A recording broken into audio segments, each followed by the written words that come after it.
Goeienaand, good evening, fellow South Africans and citizens of the world. And earlier tonight we had a fantastic, it went well over 2-hour interview with Mark Oppenheimer about a whole range of issues, looking at it from a legal perspective. Very, very interesting, very, very important live stream. Please go and have a look at it. And now let's get on to the subject of this video. This is a perfect or classic example of a black privilege in action. What we're talking about here are the BEE shelf companies that are set up to be the middlemen so that their mates order from them, and these middlemen order from who could have provided directly to the government body, but no, they go through the middleman. Of course, what happens on the way through the middleman? Huge increase in price. And of course, that's fine because it's BEE. It meets all the BEE requirements. It's a scam. It's corruption. It's called black privilege. Let me tell you the story behind this. And it's shocking because this is impacting on the poor people who need warm blankets in winter. But nah, that doesn't matter to the black elite, does it? The black privilege, all they're worried about is their back pocket. This is where South Africa is going absolutely pear-shaped. All of KwaZulu-Natal's COVID-19 emergency spending has been centralized under the Provincial Treasury after the controversial purchase of 22 million rand of blankets by the Social Development Department. KwaZulu-Natal Premier Sili Zikalala has also promised swift action when an investigation he appointed into the transaction by the Provincial Treasury is completed, should any officials be found to have acted unlawfully or irregularly. Now, based on past record, this is going nowhere fast. This is all BS. They're all in on this game. They're all on the take. Yeah, this is how the ANC works. It's a gangster state, let's face it. Anyway, let's continue. Opposition parties and the South African Communist Party have welcomed the investigation, with the latter urging Zikalala to probe claims that prices were inflated to benefit business people close to senior officials in the department. Getting the idea of what's going on here? Social Development, headed by MEC Nonhlanhla Khoza, purchased the 48,000 blankets as well as sanitizers, soap and other hygiene equipment for distribution to the province's 12 districts days before the lockdown kicked in on March the 26th. A total of 40 million rand was spent in 3 days, 22 million rand on blankets and the balance on sanitizers, soap and other hygiene products for distribution to the district municipalities and the eThekwini Metro. None of these purchases were directly made from manufacturers. None. They could have gone directly to a manufacturer. Not one. Not one was made directly to a manufacturer. No.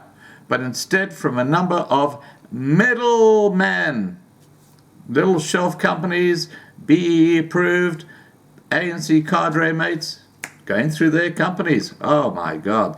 This is like money for nothing. It grows on trees. Black privilege. None of the purchases were made directly from manufacturers, but instead from a number of middlemen who added their markup after purchasing the blankets, sanitizers, soap, face cloths, and hand pumps from manufacturers. Now, if they'd gone direct, they would have a lot more product to help a lot more impoverished people in the community. But this is black privilege. This typifies the evils of this ANC government.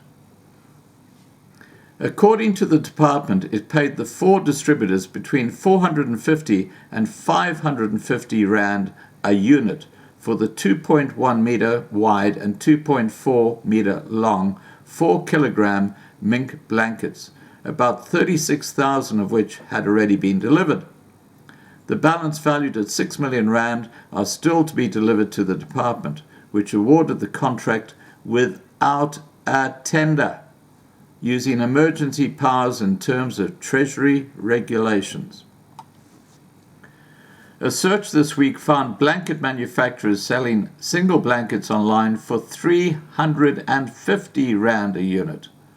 Manufacturers selling them for nearly 60% of the price that was paid by this ANC government department. All of them offered discounts for larger orders. In other words, it would have probably been twice the number of blankets that could have been ordered if they'd done it direct to the manufacturer. But no, this is what happens. You get the middleman, the BE, little shelf company, bang, all the money goes to them, put a huge markup on, and then it goes through to, it probably gets delivered by the manufacturer. So what you've really got in effect is someone who's just creaming off the top, while this transaction could have gone direct to the government body. It is such a scam. It is disgusting when it involves people who are poor, and a lot of people in KwaZulu-Natal are going to be cold and wet, and they're going to, it goes across the board with this ANC government. It's just disgusting. It's called black privilege, as I said. I am just, I'm sorry, guys. This really pisses me off. Anyway, all of them offered discounts for larger orders. One manufacturer contacted offered a significantly lower price, about 250 Rand a unit for 48,000 blankets. That's half the price that this government department paid, because it went through one of its mates' shelf companies, the intermediary. This is a scam. This is happening all over South Africa in every which way. I believe this is involving the test kits, the COVID test kits. Some guy tied up with the Ministry of Health has a little shelf company, and to get the test kits, this is why people who are offering or want to give options for test kits have been knocked back by the Ministry of Health, because there's a shelf company who's creaming it, even though he's battling to get the test kits in. This is the scam. This is what the ANC government are doing at every level.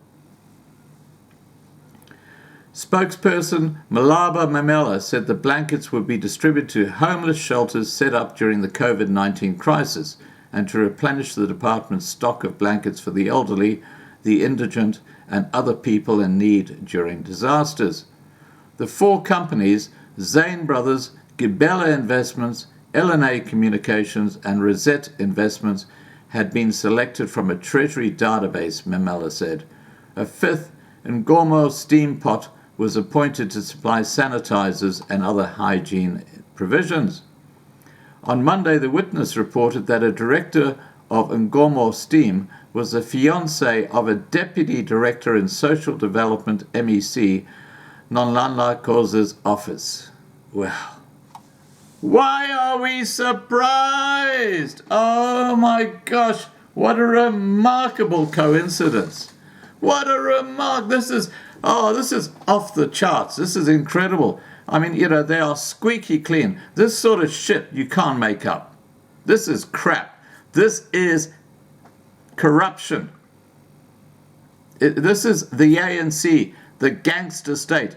Listen to this again. I'll just repeat this again.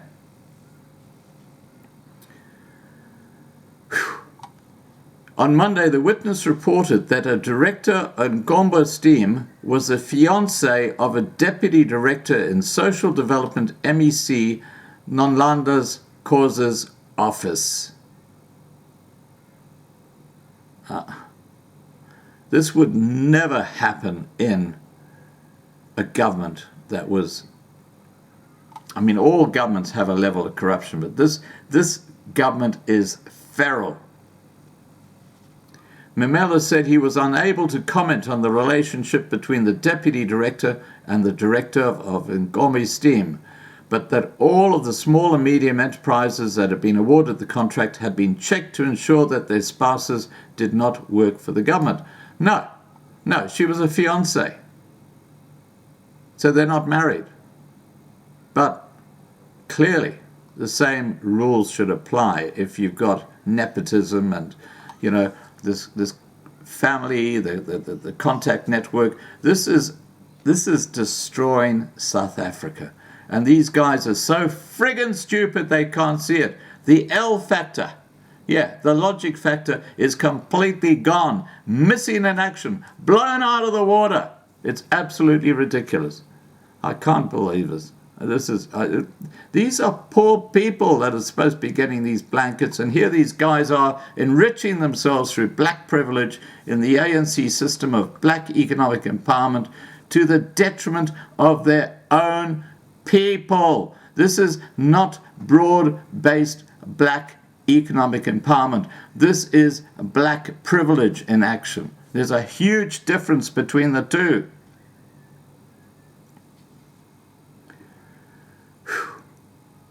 Mamela said he was unable to comment on the relationship between the deputy director and the director of Ngome Steam, but that all of the small and medium enterprises that had been awarded the contract had been checked to ensure that their spouses did not work for the government. Isn't that cute? Mamela said Causa had been concerned about the allegations and welcomed the probe initiated by the Treasury. In a presentation to Cabinet last week, Social Development Chief Financial Officer Brian Ndaba said the department had made the emergency purchase as items needed to be delivered before the lockdown to minimize social contact. You can't make this shit up. I mean, really, you can't. Ndaba said the department had paid between 460 to 490 Rand a blanket during July 2019 following tender procedures, but that its stock had been depleted. Blankets were also needed for the department's usual distribution to needy people and the elderly during winter. However, two senior sources in the provincial government said that the explanation was not accepted by the cabinet, which resolved that all COVID-19 emergency spending by departments would have to be approved by the Treasury. One source said, the explanation was not well received. Cabinet wanted a serious investigation done to get to the bottom of the matter quickly. There was also a decision that all further emergency funding would have to be approved by the provincial Treasury to prevent any further embarrassment to the provincial government. Now, look, the only reason they're making these noises is because they got caught out. This is happening everywhere in South Africa, at all levels of the ANC government. This is how business is transacted by the ANC government. It's a huge, corrupt scam. There are so many people in on this. You can see them driving around in Porsches and Lamborghinis and having beautiful homes because the taxpayers' money has been ripped off by these middlemen, these shelf companies that claim huge profits when the government department could be dealing directly with the manufacturer or the supplier. This is a scam, and it's not reported generally in the mainstream media in South Africa. It's completely lost in the wind, isn't it? Crazy, absolutely crazy. On Wednesday, Zikalala confirmed in a television interview that the Treasury probe had been appointed. He said the provincial cabinet had been very worried over reports of corruption in the procurement and were not satisfied with the initial explanation. Well, look, it's not rocket science, guys. All these guys, including the guy who said, very worried, Zikalala, they're doing exactly the same thing with their friends. This is rampant throughout the whole of the ANC government. It's why South Africa is just imploding. Zikalala added that they were waiting a report from the Treasury so that we can act swiftly. Well, didn't they act swiftly when it came to procuring the blankets? Just like that, without a tender. But now that there are corruption allegations and nepotism and all the shit that goes with it, overcharging, oh no, we've got to follow the regulations now. This is BS. This is typical of the ANC government. All right, guys, please remember to subscribe to be kept informed. Ring the bell for the updates. Please like this video. Please share this video. And above all, please stay safe. Bye for now.